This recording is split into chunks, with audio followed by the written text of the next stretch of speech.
What's going on? This is Professor the Gambleaholic. It just happened again. Houston, the team that screwed me, coming back 14 against Duke and killed me.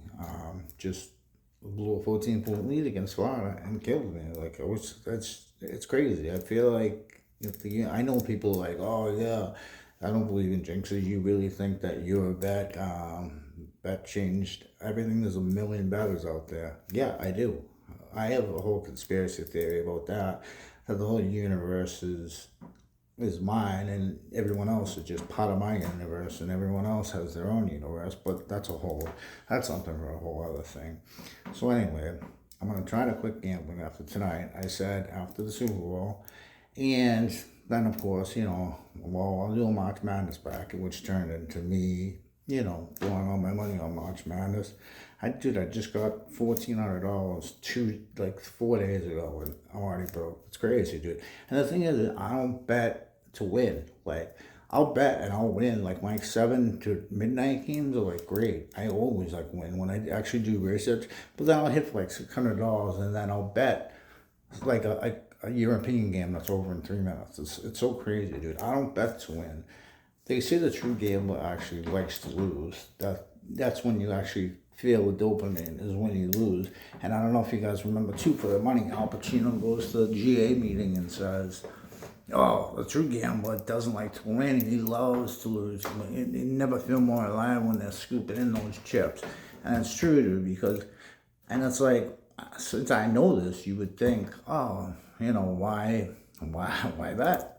I don't know. I love to do research on it. I mean, I have, but they say it's because, like you have like inner thoughts that are like really bad that, you don't want to think about, so you just gamble to keep your mind off. And that's probably true, because I have a lot of guilt about like the past and shit. It's like, dude, I quit drugs and alcohol, but gambling, it's like drugs and alcohol, I go by the day. Like they say, take a day at a time. So gambling, I gotta go by the minute. Like, it's gonna be so hard. Like, all I do is figure out a way to hustle out money and then go gamble. It's crazy, dude. It's sick. You would think that I would hit a rock bottom, considering like 7 years ago, I went broke at the casino, and then I went on a Mac episode and robbed the bank. I remember that day. I went down and actually win money from my friend. I wasn't even going down there for myself, and I was down to $50. And I was homeless at the time too. I'm down to $50, and I'm like, you know what? If I can get it to 300, I'll stop. So I'm playing the virtual blackjack.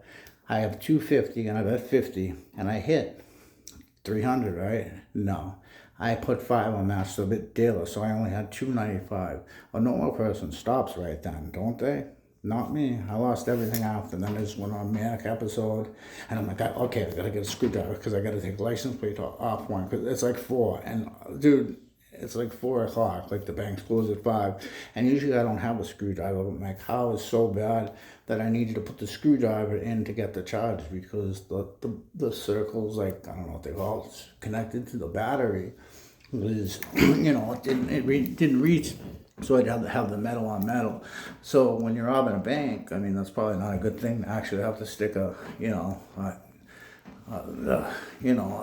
screwdriver on the thing, like. And so luckily next door there's a gas station, so I just acted like I was getting gas, lifted up my hood, kept it in, kept it running, and I just went and I left, and I got away with it. And then 2 weeks later, same thing, I go broke at the casino again. But this time, I see it's like $6 on my card, because once you rob a bank, you realize it's the easiest thing in the world.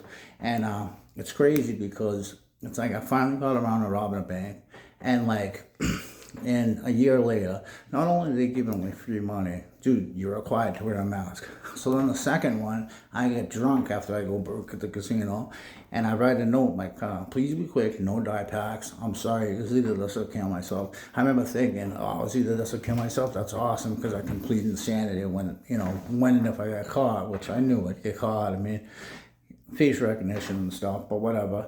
So I write that note and I rip it in half, and then I walk in and give it to the teller, and the teller looks at me like, what? What's up?